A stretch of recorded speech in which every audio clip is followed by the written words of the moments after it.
Helo! Mae'r Steddfod yn dod I Gaerdydd, felly fi yma yn Esyllt heddiw I ddangos dipyn o Esyllt I chi. Neu, GRANGETOWN, fel mae'n sort o gweud ar y sein ma. Esyllt Ethni-Jones yn cyflwyno Colon Cymru.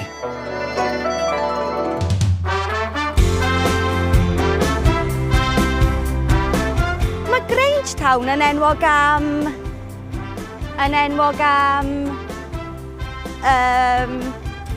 IKEA! I knew there was something. Mae GRANGETOWN yng Nghaerdydd yn enwog am fod IKEA yma. Agorodd y meatball wholesalers yma o'r Swistir ei siop yma yng Nghaerdydd gan mlynedd yn ôl yn 1943.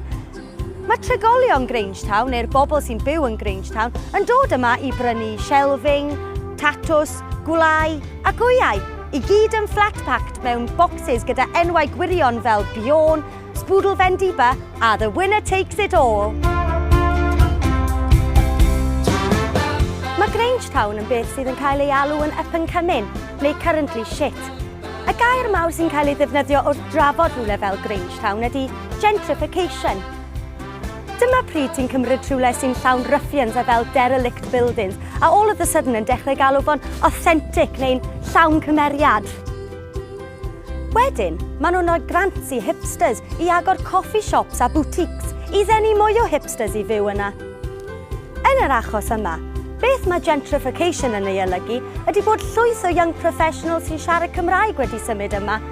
A'r unig reswm oedd nhw'n galw'r lle yn lle rough ers talwm oedd achos bod ddim young professionals Cymraeg yma.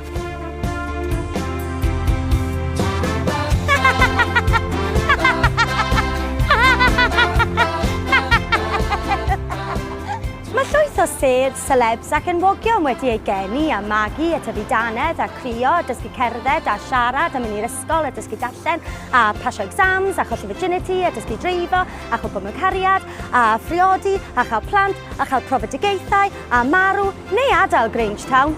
Celebs fel Terry Orath sydd yn enwog am ei fod I tad Clare Balding. Da iawn, Terry!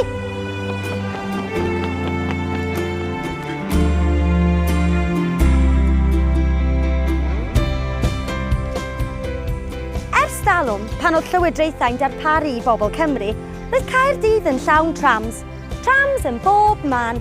Trams, trams, trams. Methu symud am trams. Wall-to-wall trams. Couldn't swing a cat for trams. Trams fan in, trams fan draw. Mwy o trams na sense. What's that coming over the hill? Is it a monster? No, it's a tram. Brechdan tram, transgender, tram egg and chips. Frankly, my dear, I don't give a tram. Mae trams fel buses. Ti'n aros 2 awr am un, a wedyn ti'n cofio fod yna ddim trams yng Nghaerdydd ers 1950.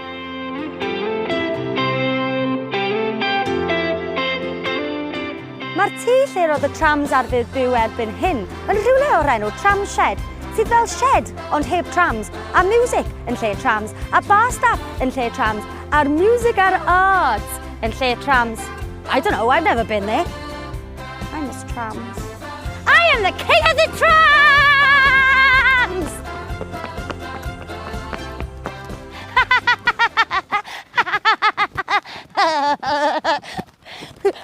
A dyna ni, GRANGETOWN. Diolch yn fawr iawn, hwyl wan!